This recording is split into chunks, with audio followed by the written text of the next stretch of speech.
Hey everybody, this is Andre here with the Kevin Breeze channel, and this is Pros and Cons for the Cricket Influence. Now this is a really entry-level, inexpensive phone that in a lot of situations, you can actually get for under $100. Today, I'm going to be going over the best and the worst things about it. So let's get started. So the first pro I have for this phone is its display. This phone has a 6.2-inch LCD display with a resolution of 720p, a PPI of 271, and an aspect ratio of 19:9. Now this is a decently large display. It's not giant, but at the same time, it's a really good size for stuff like content consumption and reading, and really anything in between. Even though the display is only 720p and it has an LCD display, which is nothing special, it does look really nice. Right now, I do have the brightness set to 100%, and I honestly think it looks a lot better than a lot of other phones that are supposed to be higher end and better than this one. So as far as the display goes, I definitely do think that for what it is, this display is really good. Now the first con I have for this phone is that there's no face unlock. Face unlock is a really nice feature to have, and even though it does have a fingerprint scanner, there are some situations, for example, if you're trying to unlock your phone hands-free, where face unlock is more convenient. And I personally think it would be nice to have both options. Since I've seen phones that do have face unlock in a very similar price range to this one, I think it would be nice if this phone did have face unlock as well. Now my next pro for this phone is that it has a decent amount of storage. Now this phone has 32 gigabytes of internal storage with micro SD card expansion. And out of context, this might actually sound like it's pretty bad, especially since I typically say my minimum amount of storage that I would consider acceptable these days is 64 gigabytes. But considering the level of this phone, this is a very inexpensive entry-level phone. And most phones in this price range actually only have 16 gigabytes of internal storage, which is a lot less, of course.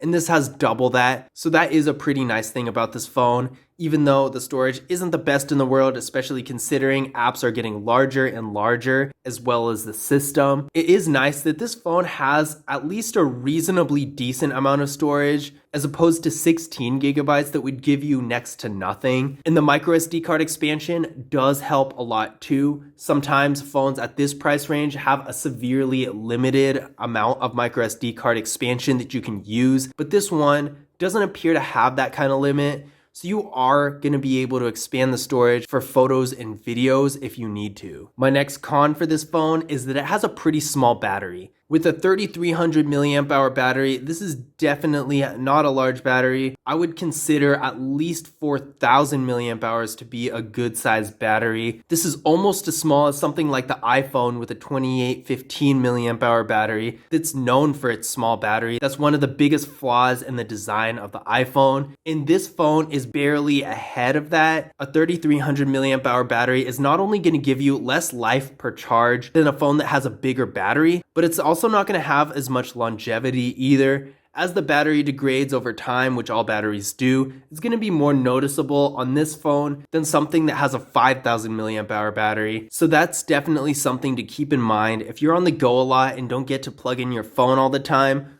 or if you plan to keep your phone for many years. It's definitely going to be something to think about, because this battery might not last nearly as long as some of the other ones you could get. Now my next pro for this phone that really offsets my first con is that it has a fingerprint scanner. This fingerprint scanner is located right here, super convenient and easy to use. Now the reason this is actually a bigger deal than it might sound like is a lot of phones at this level don't have either a fingerprint scanner or a face unlock. So having a fingerprint scanner is a really nice thing for such an entry-level phone, because a lot of these phones are restricted to either a PIN, a password, or a pattern, all of which I don't think are very good options at all. I don't like to mess around with my screen when I'm trying to unlock it. So it's really nice to be able to use a fingerprint scanner instead. Now my next con for this phone is that there's no NFC. Now NFC used to be a more premium feature, but nowadays, as it's getting more widely used, it's being put into more lower end phones as well.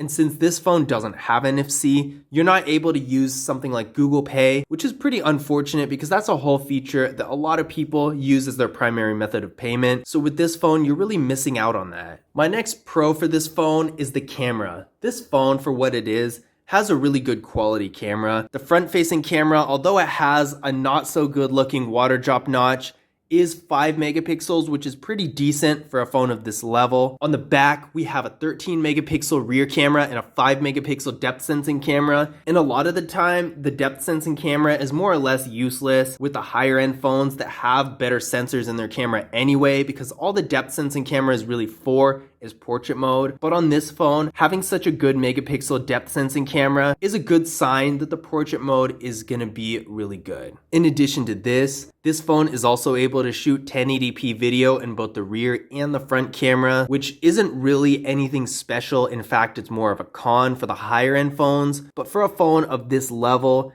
it is a really good thing. Now, my next con for this phone is that it has no dust or water resistance. Now, typically, I will admit this is more of a feature that a lot of the time is reserved for more higher end and flagship phones, but I personally believe every phone should have at least decent dust and water resistance. If it rains a lot, if there's a lot of dust in your environment, whatever the case may be, I do think they should start implementing better features for this type of stuff on lower end phones, even phones like this one. Especially with this phone, it doesn't feel like a cheap phone even though it is. These materials feel a lot better than some of the phones that are even higher end 5G phones. And I was pleasantly surprised when I picked it up that this phone is actually really good quality. But that being the case, I really do think it would be even better if it had some sort of dust or water resistance, something just to give that extra peace of mind, knowing that if you're in a super dusty environment, say you're outside and there's a dust storm, whatever the case may be, it would be nice to know that it has some sort of durability when it comes to that sort of stuff.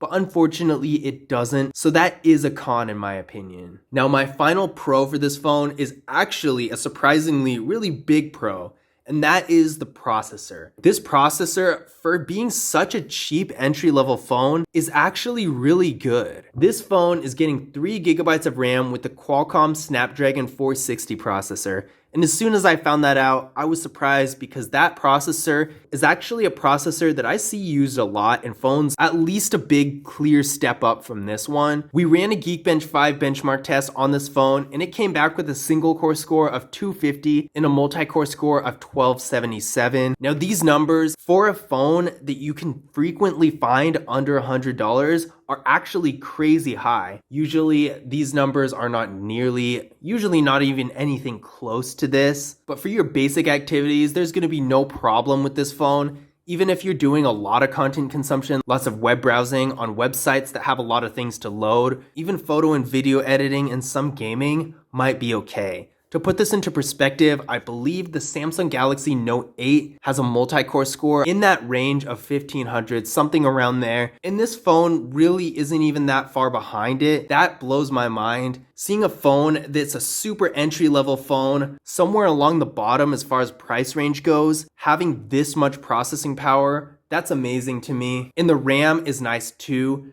This gets 3 gigabytes of RAM. Most phones in this price range are only going to get somewhere around 2. So this is a huge benefit to having this phone. If you're looking for a more entry-level, affordable phone that has a lot of processing power, then this is definitely going to be one of the best options because this processing power is really impressive. Now, my final con for this phone is that even though the camera is really good for what it is, it doesn't have an ultra-wide camera, which is a bit of a disappointment. I say this because I've seen several phones in this price range with an ultra-wide camera, and this one doesn't have one. Ultra-wide cameras are really useful whether you're taking a picture of a large object, a room, a group picture, so many different applications. And since this phone doesn't have one, all it has besides the regular camera is a depth sensing camera. It is pretty disappointing. A lot of other phones like the Samsung Galaxy A01 for example do have an ultra wide camera, and that is in this price range. Even phones that are a little bit cheaper than this one, a lot of them do actually end up having an ultra wide camera. So that is something to keep in mind if it's a feature that's important to you. But this is pros and cons for the Cricket Influence. If you want to learn more information about the device itself, definitely check out the review of of the phone on the channel. And for information about pricing and availability, be sure to check the link in the description. I hope you guys enjoyed the video. If you did, be sure to leave a thumbs up and subscribe.